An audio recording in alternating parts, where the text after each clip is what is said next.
4 राज्यों के नतीजे तो आपने कल ही देख लिए थे। कल मिजोरम के नतीजे नहीं आए थे, लेकिन आज मिजोरम में हुए विधानसभा चुनावों के नतीजे भी आ गए हैं और इन चुनावों में कई बड़ी सीख छिपी हुई है। असल में भारत के जो लोग हैं उनका मिजोरम में कोई इंटरेस्ट ही नहीं था और ज्यादातर लोगों ने यह सोचा ही नहीं कि मिजोरम के बारे में भी जान लिया जाए।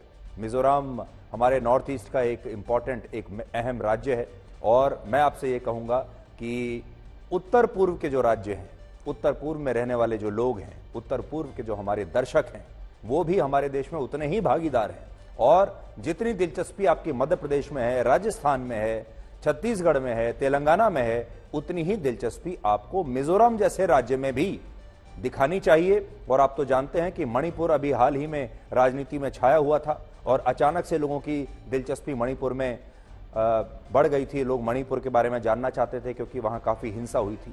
इसलिए मणिपुर के बगल में ही एक और राज्य है मिजोरम। आपको आज मिजोरम की राजनीति के बारे में हम बताएंगे।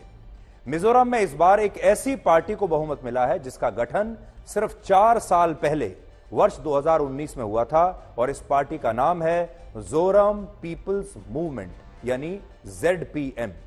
और इस पार्टी को मिजोरम की 40 में से 27 सीटों पर ऐतिहासिक जीत मिली है। सोचिए, 40 में से 27, जबकि सत्तारूढ़ पार्टी मिजो नेशनल फ्रंट यानी MNF, इसे सिर्फ 10 सीटें मिली और बीजेपी को सिर्फ 2 सीटें और कांग्रेस पार्टी को वहां सिर्फ 1 सीट मिली है। आपके सामने मिजोरम के नतीजे बिल्कुल साफ हैं और आप देखिएगा इसमें जो नया प्लेयर है वो है ZPM और सबसे ज्यादा सीटें इस नई पार्टी ने जीती है।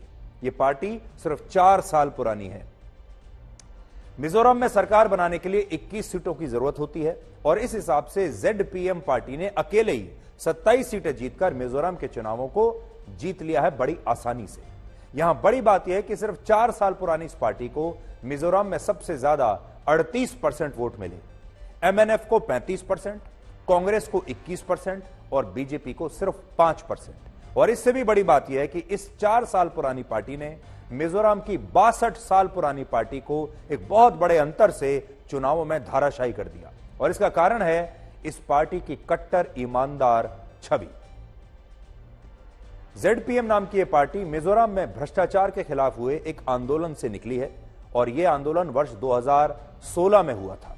उस समय मिजोरम के 6 अलग अलग संगठनों ने भ्रष्टाचार और राज्य के अल्पसंख्यक और दूसरी जनजाति के लोगों के अधिकारों को लेकर एक आंदोलन शुरू किया, जो बाद में मिजोरम के लोगों के बीच इतना लोकप्रिय हुआ कि इस आंदोलन ने वर्ष 2019 में एक बिल्कुल नई राजनीतिक पार्टी का रूप ले लिया और एक नई राजनीतिक पार्टी का जन्म हुआ। इसके अलावा मिजोरम की इस पार्टी की स्थापना भी एक ऐसे नेता ने की है जो पहले एक IPS ऑफिसर रह चुका है और इस नेता का नाम है लालदुहोमा और इनकी कहानी किसी फिल्म से कम नहीं है। आज अगर आप चाहें तो इस पार्टी से प्रेरणा ले सकते हैं।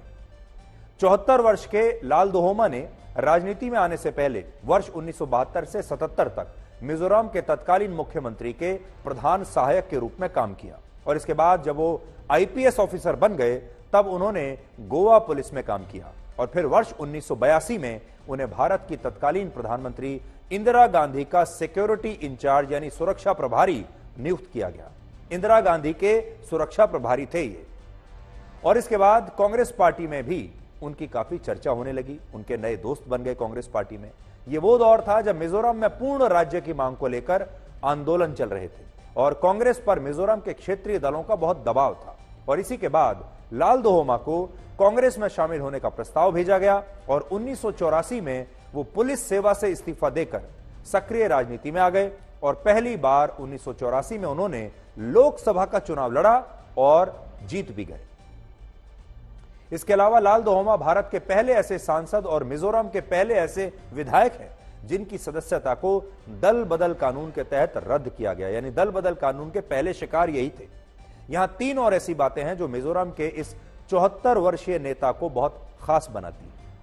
पहला, वो मिजोरम में कट्टर ईमानदार सरकार बनाने का वादा करते हैं और आज ही उन्होंने चुनाव जीतते ही उस प्रावधान को समाप्त करने का ऐलान कर दिया जिसके तहत पिछली सरकार ने CBI को राज्य में जांच करने से पहले मिजोरम की सरकार की अनुमति लेना अनिवार्य कर दिया था। यानी अब सीबीआई और ईडी जैसी जो संस्थाएं हैं, जो केंद्रीय जांच संस्थाएं हैं, अब उनके लिए मिजोरम में काम करना आसान हो जाएगा।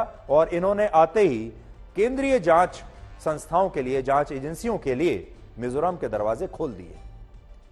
दूसरा, मिजोरम में फिलहाल शराब पर एक आंशिक प्रतिबंध है, लेकिन ये पूर्ण शराबबंदी को लागू करना चाहते हैं, तो मिजोरम में पूर्ण शराबबंदी लागू होगी। और तीसरा, उन्होंने कांग्रेस से अपनी राजनीति की शुरुआत की थी, लेकिन अब वो मिजोरम की राजनीति से कांग्रेस को ही मिटाना चाहते हैं, यानी कांग्रेस मुक्त मिजोरम बनाना चाहते हैं। मिजोरम में जेडपीएम पार्टी की जीत से यह सबक मिलता है कि लोकतंत्र में कोई भी पार्टी बड़ी और छोटी नहीं होती। चुनावों से पहले मिजोरम की सत्तारूढ़ party Mizo national front ZPM को एक मामूली सी पार्टी मानती थी, लेकिन इस मामूली सी पार्टी ने बड़ी बड़ी पार्टियों और उनके नेताओं को चुनावों में इस बार हरा दिया। और इस पार्टी की लहर में मिजोरम के मुख्यमंत्री जोरमथंगा भी अपनी सीट हार गए और इस मामूली सी पार्टी के उम्मीदवार ने उन्हें लगभग 2100 वोटों से हरा दिया। सोचिए, मिजोरम के मुख्यमंत्री हार गए इस पार्टी से, यानी जिस पार्टी को सबने बड़ा छोटी सी पार्टी समझा, लोकतंत्र में वो जनता के लिए सबसे बड़ी पार्टी राज्य की साबित हुई। My life is full of struggles and I've been in politics for 39 years and people know me and I know them, and ultimately now, thank God, with the blessing of God and the blessing of the people, we'll be able to form a government. Mainly because they want to change and they want to have a better government, a more efficient, corruption-free government, and particularly the farmers, they have high hope on us, and we are going to fulfill their hopes and expectations and aspirations. We are not going to let them down. आज एक बड़ा विरोधाभास यह भी है कि हमारे देश में जो लोग अक्सर मणिपुर को लेकर राजनीति करते हैं, वो लोग मिजोरम के इन चुनावी नतीजों की बात नहीं करना चाहते, जबकि मिजोरम मणिपुर का ही पड़ोसी राज्य है और राष्ट्रीय सुरक्षा के लिहाज से मिजोरम भारत के लिए बहुत ही संवेदनशील जगह है। मिजोरम की सीमा बांग्लादेश और म्यांमार से लगती है और हमारे देश में जितने भी रोहिंग्या मुसलमान घुसपैठ करके भारत की सीमा में अवैध रूप से दाखिल होते हैं, उनमें से आधे मिजोरम के रास्ते ही भारत में आए हैं। और जिस तरह की घुसपैठ म्यांमार से मणिपुर में होती है, वैसी ही घुसपैठ का सामना मिजोरम भी करता है। इसलिए मिजोरम में एक सशक्त और देशभक्ति वाली सरकार होना बड़ा आवश्यक है। लेकिन आज जब मिजोरम के नतीजे आए हैं, तो मणिपुर की बात करने वाला एक वर्ग मिजोरम को शायद भूल गया है। जिस शिद्दत से मणिपुर की बात की जाती थी, मिजोरम की बात नहीं हो रही। वैसे जब मणिपुर की बात हो ही रही है, तो आपको यह भी पता होना चाहिए कि जब हमारे देश का एक वर्ग यह कह रहा था कि मणिपुर दंगों की आग में जल रहा है, और आज भी वो ये कह रहा है कि मणिपुर जल रहा है और मणिपुर में कोई भी सुरक्षित नहीं है, तब मणिपुर की राजधानी इंफाल में बॉलीवुड एक्टर रणदीप हुड्डा ने मणिपुर की एक मॉडल और एक और एक्ट्रेस लिन लैशराम से विवाह किया है। और लिन जो है वो मैतेई समुदाय से आती है। यानी जब हमारे देश का एक खास वर्ग ये कह रहा है कि मणिपुर में दंगे हो रहे हैं, मणिपुर जल रहा है, तब मणिपुर में हुई इस शादी के बारे में भी आपको पता होना चाहिए। आप तस्वीरें देखिए। तो रणदीप हुड्डा विवाह कर रहे हैं मणिपुर में ही, मणिपुर की राजधानी इंफाल में, और सब कुछ सामान्य ही नजर आ रहा है।